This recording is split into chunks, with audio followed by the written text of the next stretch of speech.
కోమటిరెడ్డి మరి దినంలోనే పోసుకున్నాడో తెలియదు, మధ్య భ్రమించి మాట్లాడుతున్నాడో తెలియదు.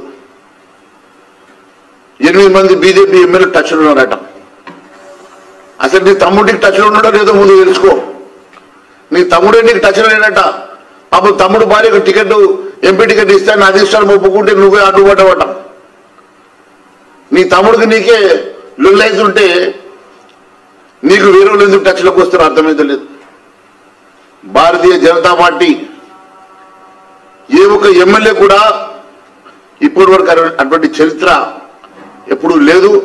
భారతీయ జనతా పార్టీ ఎమ్మెల్యేని ముట్టుకునే సాహసం ధైర్యం కూడా ఇంకోసారి చేయొద్దని చెప్పి తెలియజేస్తున్నా. మా ఒక్క ఎమ్మెల్యేను ముట్టుకుంటే బిడ్డ 48 గంటల్లో నీ ప్రభుత్వం కూలిపోతుందని తెలియజేస్తున్నా. మేము